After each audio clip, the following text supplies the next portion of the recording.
You're walking down an empty street at night. Then a stranger turns the corner ahead of you.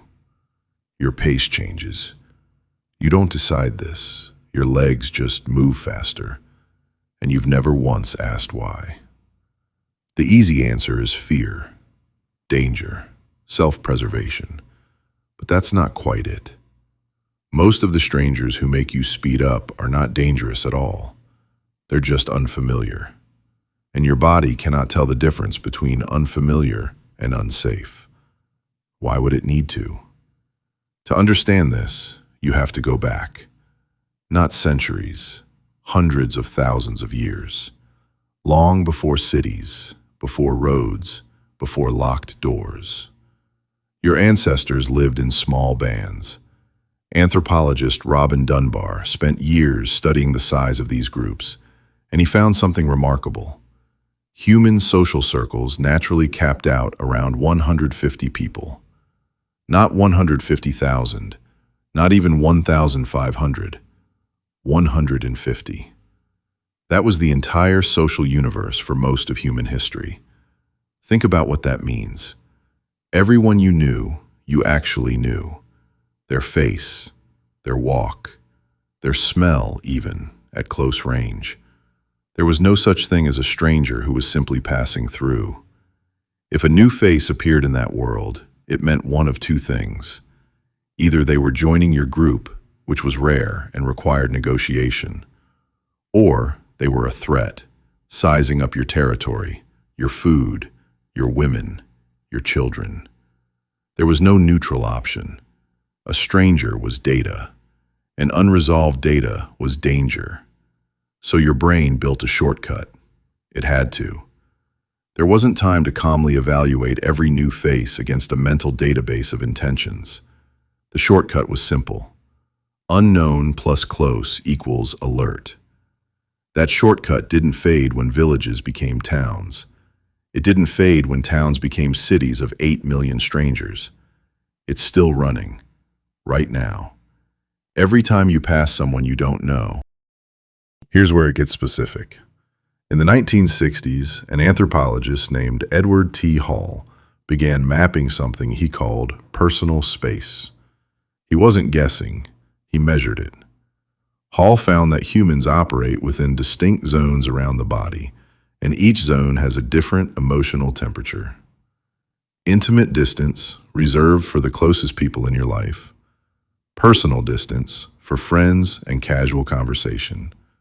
Social distance, for acquaintances and strangers in normal interaction. And public distance, the zone reserved for anonymous crowds, speeches, performances.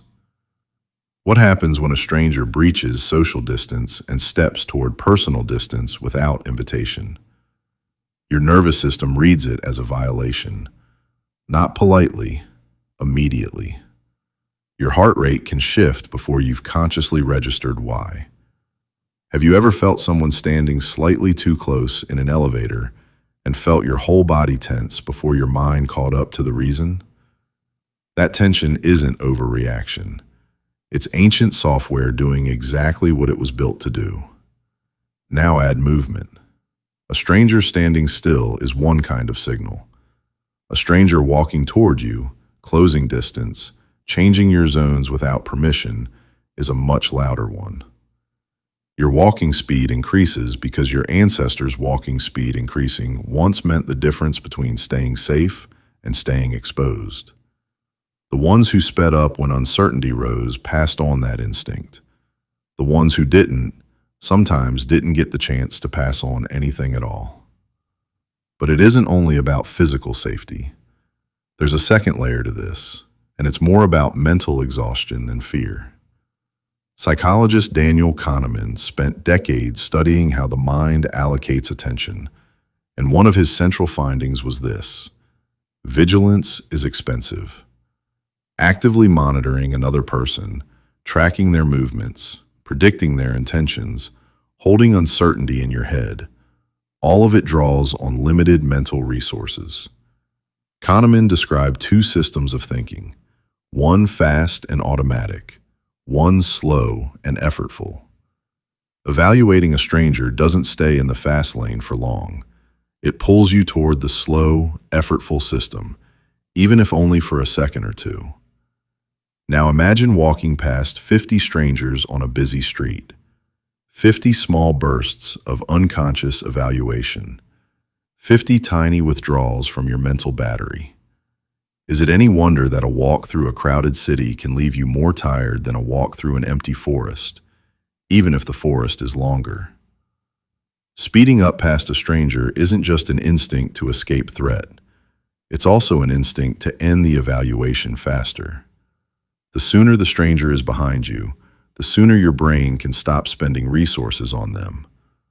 Closing the distance quickly is, in a strange way, a form of mental efficiency. There's a pattern to who triggers this response more strongly, too. Studies on urban behavior have repeatedly found that pace increases most sharply with strangers who are alone, at night, in low-traffic areas, or moving in unpredictable patterns. A stranger walking steadily on a busy daytime sidewalk barely registers. A stranger walking irregularly on an empty street at midnight registers loudly. Your ancestors didn't fear crowds. Crowds meant safety in numbers. More eyes, more warning, more witnesses. What they feared was isolation paired with unpredictability. That exact combination is still what makes your pulse spike today. Have you ever noticed that you relax the instant a stranger crosses to the other side of the street, even before they're actually farther from you? Distance isn't only measured in feet, it's measured in trajectory. Your brain isn't calculating your current proximity, it's calculating where that proximity is heading. This is why a parked car doesn't unsettle you, but a car slowing down beside you does. This is why a person standing at a bus stop is neutral, but a person who starts walking in your direction the moment you do is not. Movement toward you rewrites the entire calculation. It always has. There's something almost tender hidden inside this ancient alarm system, though. The same wiring that makes you wary of unpredictable strangers is the wiring that makes you feel instantly safe around familiar faces. Recognition floods a different circuit entirely.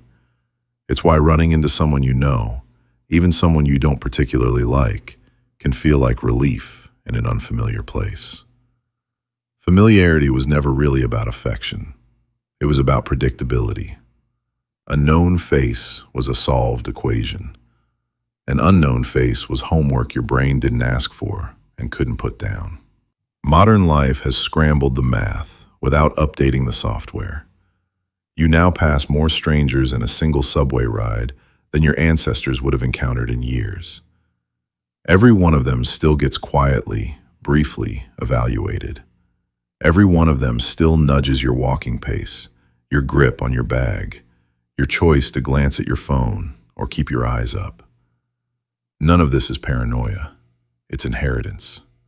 So the next time you catch yourself walking a little faster past someone you've never met, notice what's actually happening. It isn't really about that person at all. It's a 200,000-year-old alarm, still wired into a body built for bands of 150, still running its oldest program in a world it was never designed for. You weren't built for a city of strangers. You were built for a world where every face had a name.